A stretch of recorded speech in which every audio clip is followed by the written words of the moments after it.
So in chapter 6, we'll be learning about this process called factoring. And it says here, think of factoring as the reverse of multiplication. We're going to see a lot of different types of factoring, but just as one quick example to try to understand kind of the goal of factoring. In the last chapter, chapter 5, we would be given a multiplication problem between polynomials where mostly just distributing terms to multiply with those arcs to see that the result of this problem here would be this expression here.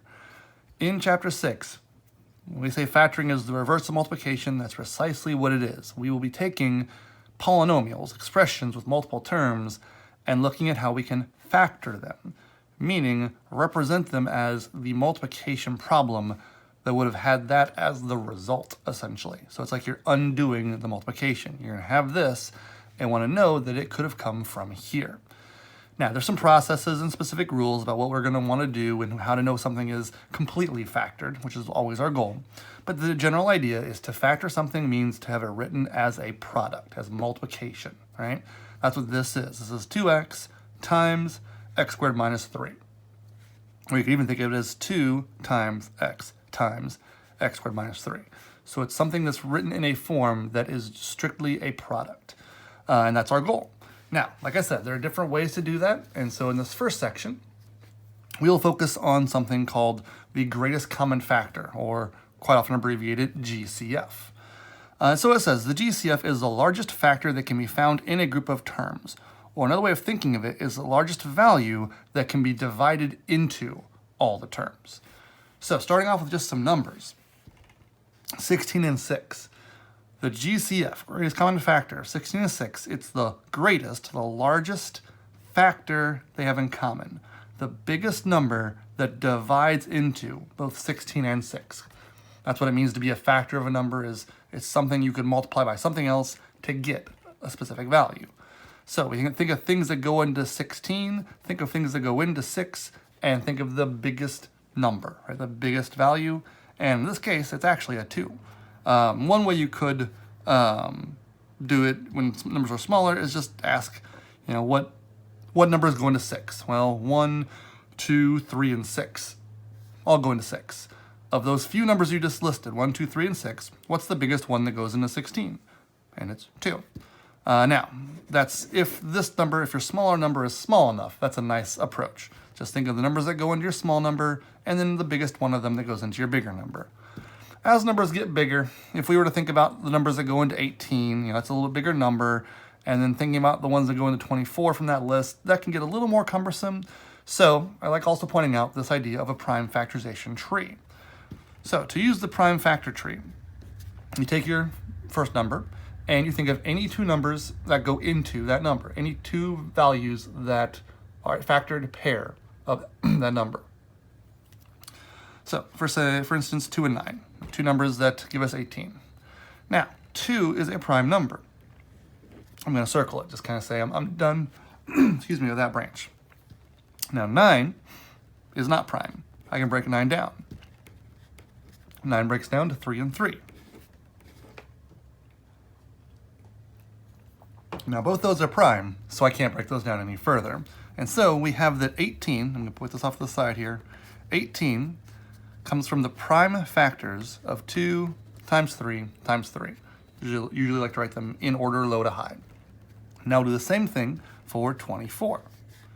Again, it can be any two numbers that give you 24. It doesn't even need to be a prime number. I could go 4 and 6, neither of which are prime, so I can break down both of them. 4 would break down to 2 times 2, which are both prime. 6 breaks down to 2 times 3, which are both prime. And so 24 comes from 2 times 2 times 2 times 3, right? And now that you have this, I know this definitely takes some time to do, but if necessary, this is what you can do to find the GCF. Now you've got all your prime factors, and you can look for common ones, right? The C of GCF is for common factors. Well, I see a common factor of a 2 there. Now there's more 2's here, but not more in my 18. And then I see a factor of 3 there. There's more 3's in the 18, but not the 24. And still you'll notice that there was 1 2 in common and 1 3 in common, which means officially that 18 and 24 would have a 6 as a factor in common. So More work, more steps, but a way to guaranteed find that GCF of any collection of numbers. Now, we can throw variables in here, and not much changes. With 16 and 6, as above, we know we just found the GCF of 16 and 6 is a 2, so no difference there. It's still going to be a 2. Now, for variables here, this is x squared. Well, this is x times x, right? This is 2 x's. So again, GCF, you want the most in common. Well, if this only has one factor of x, then you can't have more than that in common. So there is one x, a single x, that can be found in both of those terms. So 2x is our GCF. On to the next one here, 18x squared, or x cubed y squared, and 24x to the 5th y. Again, 18 and 24, we just did the process and found that those two numbers have 6 in common. Now, x cubed and x to the 5th. There's 3 x's here, 5 x's here, so the most in common would be that they both have 3. Y squared and y, remember this is like y to the first, so 2 y's and 1 y, so the most in common is 1. Another way to think of this with the variables is if they both have at least one of the variable, it's going to be the one with the lowest exponent. Between 3 and 5, the lowest is 3. Between 2 and 1, the lowest is 1. So that's another way you can go about it with variable parts. But they have to both have that variable, because we get to something like this with 3 and 5. Now, the only number that goes into or is considered a factor of both 3 and 5 is a 1. Now, it's not very exciting to say that 1 goes into both of them, because 1 goes into absolutely any value. But 1 goes into both the numbers, so as far as the coefficient, our GCF is 1. And as far as the variable part, this has x's, but this doesn't.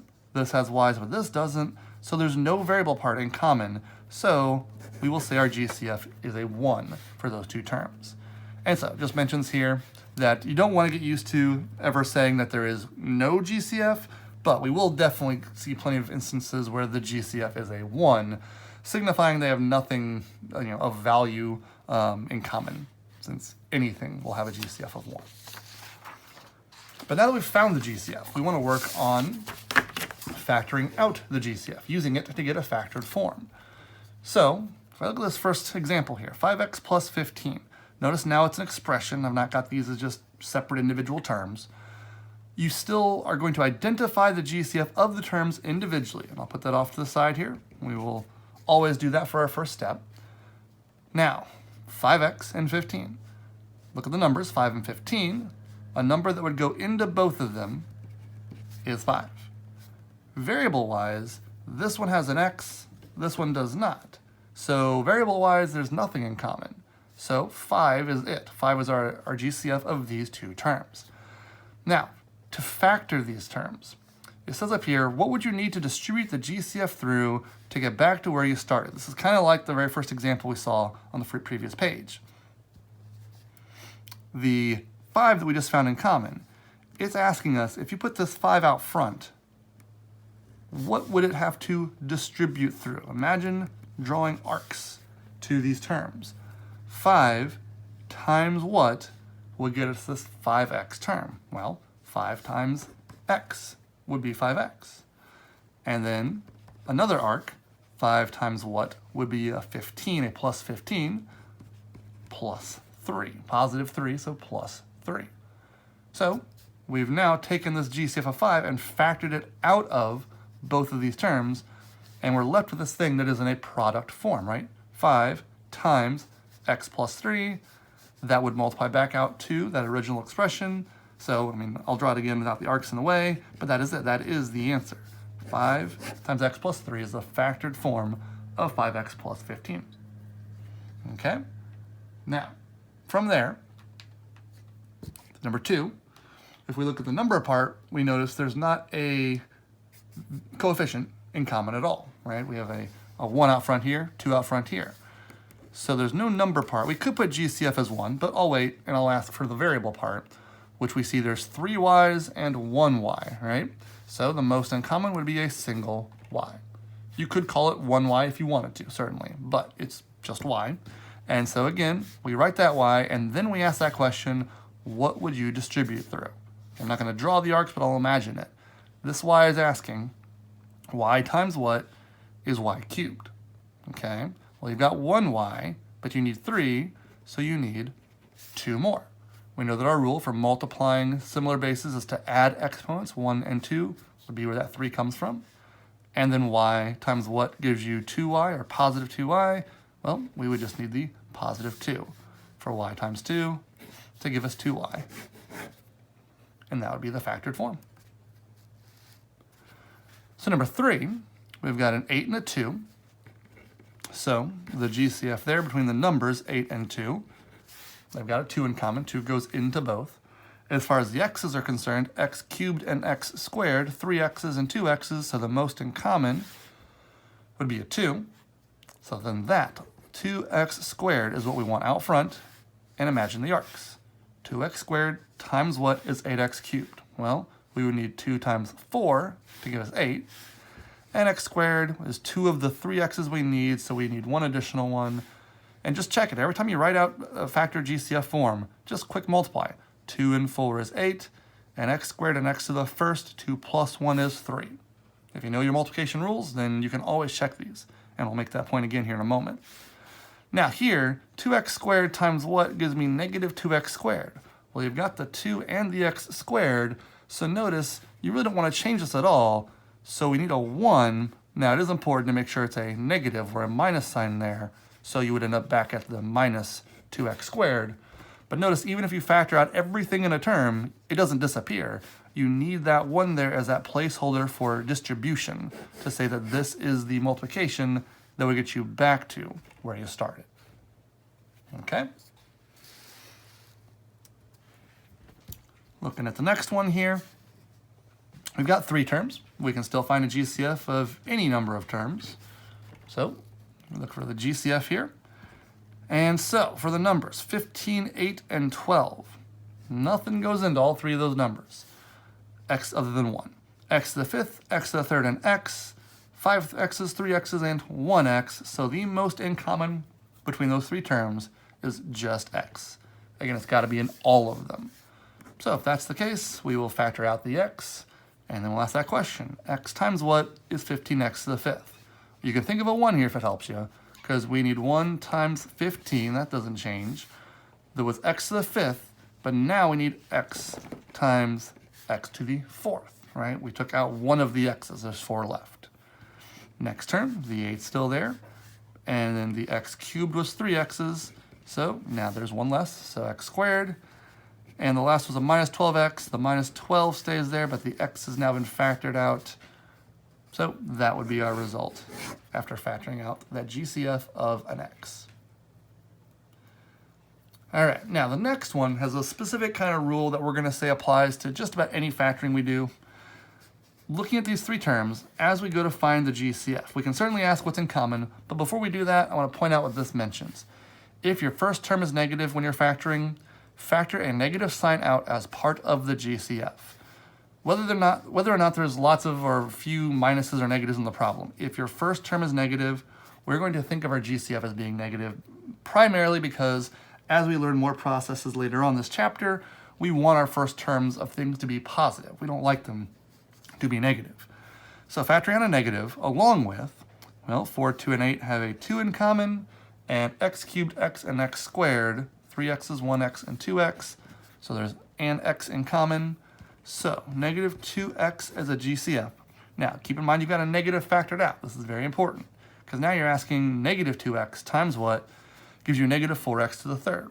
Well, we would need a positive 2. So that negative 2 and positive 2 is negative 4. There's 1x, so we should still have 2 more.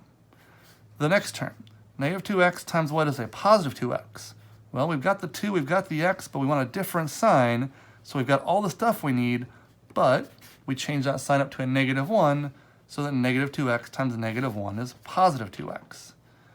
And then for the 3rd term, negative 2 times a positive 4 will give me that minus 8. And here's 1x, we need 2 x's, so 1 more. So there would be our factored form. And just to point out, when your GCF is a negative, if you notice, every sign just swapped, right? Negative term became positive, plus became minus, minus became plus. And that's really all the effect that negative sign, or the negative on the GCF, is really having on anything there. Now, the last one, a little tricky, but it also leads into our next section. When you look at this problem, understanding the word term, when we say looking at a term, we've said that terms are things combined through multiplication. So even though it looks weird, we're going to say that in this form, that's one term and that's one term. X times a minus 3 and 2 times a minus 3, those are things combined through multiplication, making them one term. Asking for this GCF is a little weird, but it's because of this whole parentheses expression. If instead of a minus 3 in parentheses, if I just replace that with some other random variable like y, if I just said, wherever you see a minus 3, put a y, this would be x times y plus 2 times y. And in this form, it's much easier to see that the factor these two terms have in common is just that single y, which you could factor out. And now asking y times what is xy, oops, and y times what is 2y, that would be it. That would be the factored form, factoring out the y. Well, we want to be able to see that in this form, this whole a minus 3 parentheses expression is what we're going to call the GCF. It's kind of a big one, but a little different than what we've been working with before. But if you can see that as the factoring common, and then factor it out, right? Pull it out front, just like all the others. The question of what's left is really just as simple as saying, if that was my term and I just took out a minus 3, x is left. If that was my second term and I took out a minus 3, plus 2 is left. And that's our final factored form. Again, notice just basically this form, except the a minus 3 instead of the y. Now again, this is the weirder GCF. Not going to see this very often in this GCF approach, but it will transition us into the next section here we'll look at in a moment. So just finishing up with this mixed trick, lots of alwayses, if you can tell. It says we will always try to factor out any GCF at the beginning of every single problem. So essentially, for the rest of this chapter, for the entire chapter 6, and really anytime you're factoring, here's what I want us to do.